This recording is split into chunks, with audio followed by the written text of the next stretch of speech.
નમસ્કાર ભાઈઓ, આપણો ભારત દેશ અને એમાંય હિન્દુ ધર્મ અનેક વીર, અનેક શૂરવીર, મહાપુરુષો, સપૂતો, વીર યોદ્ધાઓ અને સંતોના જીવનોથી ભરેલો છે. આ હિન્દુ ધર્મને ટકાવવા કેટલાય વીર પોતાના બલિદાન આપી દીધા, કેટલાય શૂરવીરો થયા, કેટલાય યોદ્ધાઓ થયા કે જેના લીધે આજે આપણો આ ધર્મનું અસ્તિત્વ છે. અથવા તો આ બધા લોકોના બલિદાનોના લીધે જ આજે આપણે હિન્દુ છીએ તેમ કહેવામાં કોઈ નવાઈ નથી. આપણી સંસ્કૃતિ, આપણા ધર્મ ઉપર કેટલાય વિદેશી આક્રમણો થયા, કેટલાય મુસ્લિમો દ્વારા આક્રમણો થયા. આ ધર્મ, આ સંસ્કૃતિને કે નાશ કરવાના કેટલાય ઉપાયો થયા. એમ છતાં પણ આજે આ ધર્મ, આ સંસ્કૃતિ ટકી રહી તે આ શૂરવીરોના બલિદાનોને કારણે. હાલમાં જ્યારે ઘણા લોકો ક્રિસમસ અને 35ની ઉજવણીની તૈયારીમાં પડ્યા છે, ત્યારે કેટલાય લોકોને ખબર નહીં હોય કે આ સમય દરમિયાન 21 ડિસેમ્બરથી 26 ડિસેમ્બરના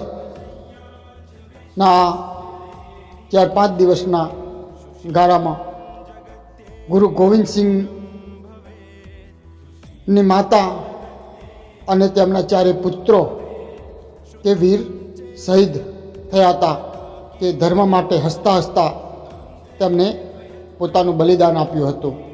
તો આ સમય દરમિયાન જો આ જે આખો પરિવાર તેને ધર્મને ટકાવવા માટે પોતાનું બલિદાન આપી દીધું, તેને જો યાદ ના કરીએ તો આપણે કૃતજ્ઞ છીએ કે આપણે હિન્દુ કહેવાને લાયક નથી. ત્યારે આવો તેમના જીવન વિશે, તેમના બલિદાન વિશે અને તેમને કરેલા સંઘર્ષ વિશે થોડી માહિતી હું તમને આપું. ગુરુ ગોવિંદસિંહ સન 1699માં આનંદપુર સાહિબ ખાતે ખાલસા પંથની સ્થાપના કરી હતી. તે સૌના માટે સમાનતા, ન્યાય અને રક્ષણના સિદ્ધાંત પર આધારિત હતો. તેને વ્યાપક લોકપ્રિયતા મળવા લાગી અને દૂર દૂરના વિસ્તારોમાંથી લોકો ગુરુના અનુયાયીઓ બનીને ખાલસા બનવા લાગ્યા. આમાં આસામથી અફઘાનિસ્તાન અને કાશ્મીરથી કર્ણાટક સુધીના લોકોનો સમાવેશ થતો હતો. રાજા મહારાજાઓ ગુરુના ચરણોમાં શીશ ઝુકાવતા અને તેમને અમૂલ્ય તથા કિંમતી ભેટો આપતા હતા. ગુરુએ હાથી, ઘોડા, રણશીંગા અને ઢોલ નગારા સાથેની સેનાની સ્થાપના કરી. આનાથી આનંદપુર સાહિબની આસપાસના પહાડી વિસ્તારના રાજાઓમાં અતિશય ઈર્ષા અને ભયનો માહોલ ફેલાવા લાગ્યો હતો, જેના કારણે ગુરુ અને આ રાજાઓ વચ્ચે ઘર્ષણ અને તણાવ વધવા લાગ્યો હતો. ગુરુના અનુયાયીઓ એવા નાહન પ્રદેશના રાજાએ કોઈ પણ ઘર્ષણ ના થાય તે માટે તેને ગુરુને પોતાના રાજ્યમાં આવીને વસવાટ કરવા આમંત્રણ પાઠવ્યું. ગુરુ ત્યારબાદ પાઉન્ટા સાહિબ ગયા અને ત્યાં તેમને નાહન પ્રદેશની સેનાને તાલીમ આપી અને ઘણા ખરા સાહિત્યનું લેખન કાર્ય કર્યું. તેમને 52 કવિઓને પોતાના કાર્ય માટે રાખ્યા અને દર પૂનમની રાત્રે તેઓ કવિ દરબાર આયોજિત કરતા હતા. જોકે પહાડી રાજાઓને આનાથી પણ સંતોષ થયો નહોતો અને તેમના કેટલાક ગુરુ પર હુમલો કરવા ભેગા થયા હતા. ગુરુની સેનાના હાથે તેમનો કાળમાં પરાજય થયો હતો. આથી ખીન થઈને તેમણે વધુ શક્તિ એકત્ર કરી અને આ પ્રદેશના મુગલ સુબાઓની પણ મદદ લીધી હતી. દોસ્તો, આપણે આના પરથી એક વાત તો શીખવા જઈશ કે આપણા ધર્મનું પતન અંદરના સંઘર્ષને, ઈર્ષા, અદેખાઈથી જ થયું છે. આવા સંઘર્ષો, આ લોકોના બલિદાનો, આ મહાપુરુષના બલિદાનો એ આપણા જ લોકોના કારણે થયા છે. તો આ સંયુક્ત સેનાનો પણ પરાજય થયો હતો. ઔરંગઝેબને જ્યારે આ સંયુક્ત સેનાના પરાજયની ખબર પડી તો તેને ગુરુની ધરપકડ કરવા વિશાળ સેનાને મોકલી હતી. પહાડી રાજાઓ, મુગલ સુબાઓ અને ઔરંગઝેબની વિશાળ સંયુક્ત સેનાએ આનંદપુર સાહેબને ઘેરી લીધું. તેમને હતું કે હવે તો ગુરુ પાસે ત્યાંથી પલાયન કરવાનો કોઈ માર્ગ જ રહ્યો નથી અને તેમને શરણાગતિ સ્વીકારવી પડશે. તેમને ક્યાં ખબર હતી કે આનંદપુર તો શ્રેષ્ઠ અભેદ કિલ્લા સમાન સ્થળ હતું. તેની ફરતે અસંખ્ય પહાડીઓ હતી અને ત્યાં ખેતી માટે પર્યાપ્ત જમીન અને નિયમિત જળ પુરવઠો પણ હતો. ગુરુની સેનાને આનંદપુર સાહેબ ફરતેની તમામ પહાડીઓની ટોચ પરથી સખ્ત પહેરો હતો, જેના કારણે શત્રુઓ કદી પણ આનંદપુર તરફ આગળ વધી ના શકે અથવા તો તેમાં પ્રવેશી શકે નહીં. બીજી તરફ આનંદપુરની અંદરનું જીવન તેના નિત્યક્રમ મુજબ ચાલતું રહ્યું અને તેની પાસે અન્ન અને જળનો પર્યાપ્ત પુરવઠો જારી રહ્યો હતો. આ ઘેરો 8 મહિના સુધી ચાલ્યો હતો, પરંતુ મુગલ સેના આનંદપુરની નજીક પણ ફરકી શકવામાં સફળ રહી નહોતી. ઔરંગઝેબની સેના ખૂબ નિરાશ થઈ ગઈ હતી અને તેમે તે ભોગે પોતાની આબરૂ બચાવવા આમ તેમ મથી રહી હતી. ગુરુ પાસે શાંતિ દૂતોને મોકલીને તેમને આનંદપુરથી જતા રહેવા વિનંતી કરાઈ હતી. તેમને વચન અપાયું હતું કે તેઓ ગુરુનો પીછો નહીં કરે, પરંતુ ફક્ત એટલું કહેશે કે ગુરુ ત્યાંથી નાસી છૂટ્યા છે. આનાથી તેમને તેમની આબરૂ બચાવવામાં મદદ મળશે. આરંભમાં તો ગુરુ તેમની વાતથી સંમત નહોતા થયા, પરંતુ જ્યારે તેમને કુરાનના શપથ લીધા અને ગુરુને ખૂબ આજીજીઓ કરી અને તમામ પ્રકારના વચનો આપ્યા તો છેવટે તેઓ સંમત થયા હતા. ગુરુએ 20 ડિસેમ્બર 1704ની રાત્રિએ આનંદપુર સાહેબ છોડ્યું હતું. મુગલ સેનાએ જ્યારે ખબર પડી કે ગુરુ આનંદપુર સાહેબ છોડીને જતા રહ્યા છે તો તે પોતાના બધા વચનો, શપથો અને ખાતરીઓ એક ઝાટકે ભૂલી ગઈ. વિશાળ સંયુક્ત સેનાએ ગુરુનો પીછો શરૂ કરી દીધો અને તેમની પીઠ પાછળથી હુમલો કર્યો. ગુરુનો કાફલો નિરાશા શીર્ષા નદી નજીક પહોંચ્યો. જ્યારે તેમાં ભયંકર પૂર હતું.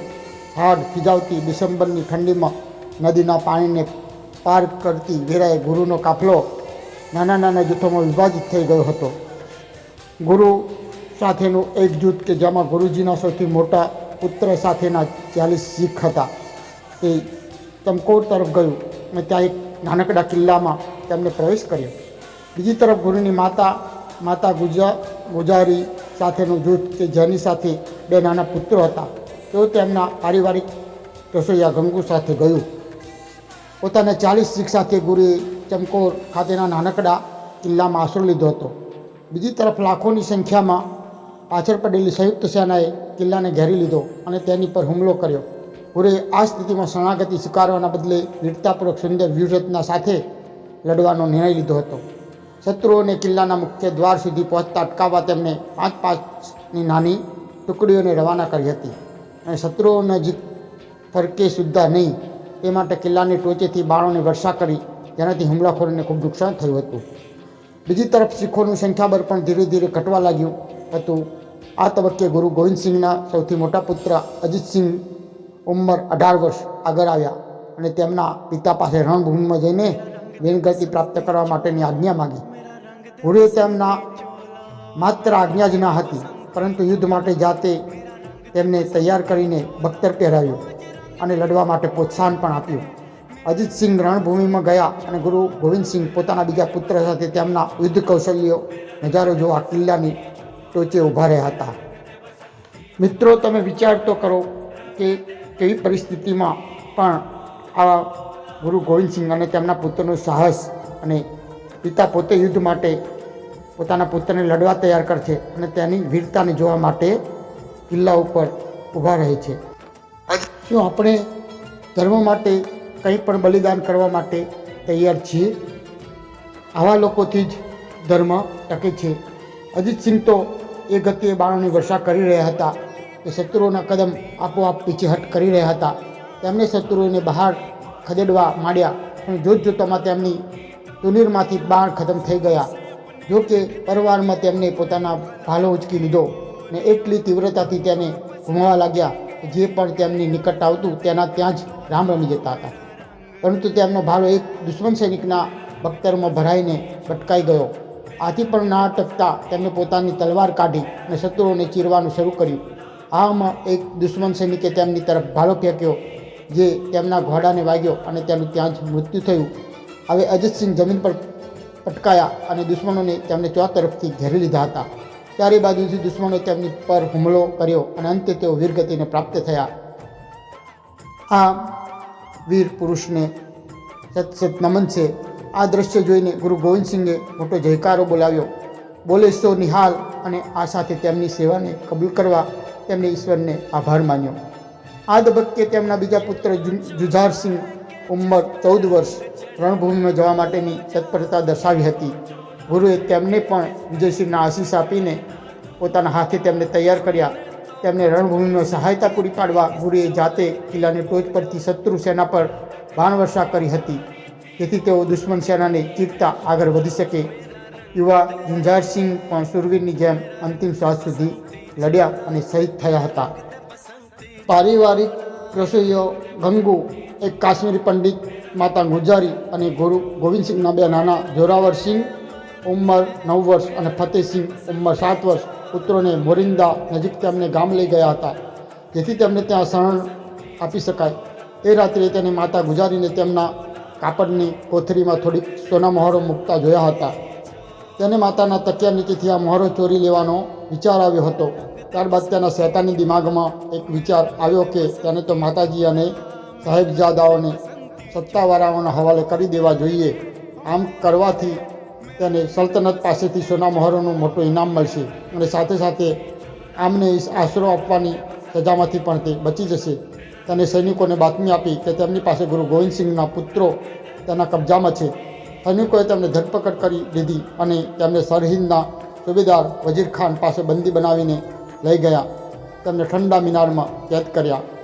બીજા દિવસે તેમને વજીર ખાનના દરબારમાં પ્રસ્તુત કરાયા અને તેમની આગળ શીશ ઝુકાવવા ફરમાન કરાયું.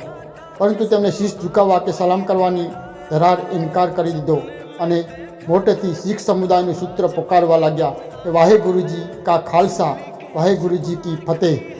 સુબેદારે તેમ પોતાના ગુસ્સાને કાબૂમાં કર્યો અને તેમને એવી ઓફર કરવાનો પ્રયાસ કર્યો કે જો તમે ઇસ્લામ કબૂલ કરશો તો તમને જમીનના પટ્ટા અને દરબારમાં માનપાન મળશે, અને જો તમે ઇનકાર કરશો તો મોતની સજા મળશે. આના જવાબમાં તેમને કહ્યું કે અમારા પરિવારમાં તો પોતાનો ધર્મ જતો કરવાને બદલે મોતને વહાલું કરવાની પરંપરા છે. તેઓ તેમના દાદા ગુરુ તેગ બહાદુરની શહાદતનો સંદર્ભ આપી રહ્યા હતા. તેમની સુનાવણીથી આગલા દિવસ સુધી મુલતવી રખાઈ હતી. બીજે દિવસે મલેર કોટવાલના નવાબ શેર મોહમ્મદ ખાને કહ્યું હતું કે ઇસ્લામ નિર્દોષ બાળકોને સજા કરવાની અનુમતિ નથી આપતો. આના જવાબમાં સુબેદારે કહ્યું કે ગુરુ ગોવિંદસિંહ મારા ભાઈ અને પિતરાઓને મારી નાખ્યા છે અને હું તેમના છોકરાઓને મારીને બદલો લઈશ. કાજીએ પણ સલાહ આપી કે ઇસ્લામ પિતાના ગુનાઓ માટે પુત્રને સજા કરવાની મંજૂરી નથી આપતો. પરંતુ સુબાને તો આવી કોઈ દલીલ સાંભળવામાં રસ જ નહોતો.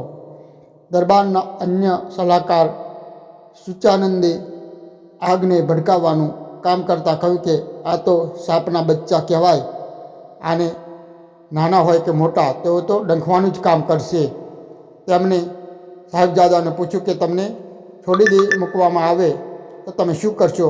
સહેજ પણ ડર્યા વિના તેમણે જવાબ આપ્યો કે અમે તો બધા ભેગા થઈશું અને શીખોને શક્તિશાળી બનાવીશું અને ત્યાં સુધી લડતા રહીશું જ્યાં સુધી તમારા બધાનો ખતમો ના થઈ જાય અથવા તો અમે શહીદ ના થઈ જઈએ.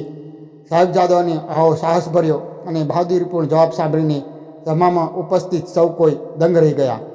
વજીર ખાને તાત્કાલિક સાહેબજાદાઓને દિવાલમાં જીવતા ચણાવી દઈને મારી નાખવાનો આદેશ કર્યો હતો.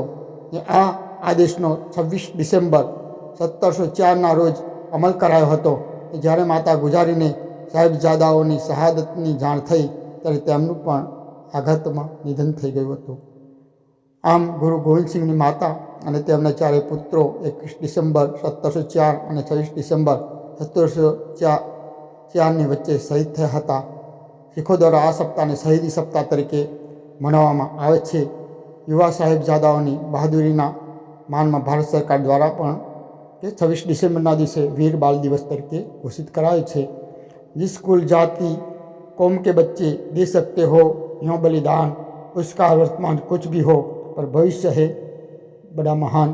તો દોસ્તો, આપણા દેશમાં આવા ઘણા શૂરવીરોએ ધર્મ માટે બલિદાન દીધા છે, પરંતુ આપણે તેમના જીવનથી અજાણ છીએ, કારણ કે ઇતિહાસમાં પણ તેમના વિશે ભણાવાયું નહીં.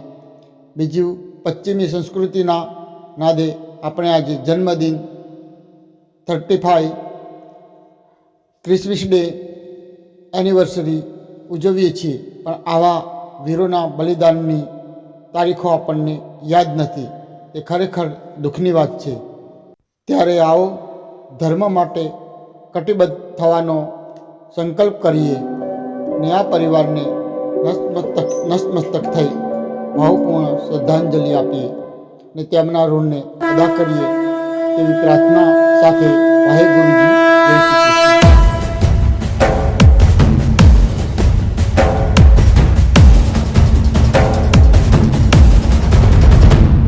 नमस्ते सदा वत्सले मातृभूमे, नमस्ते सदा वत्सले मातृभूमे.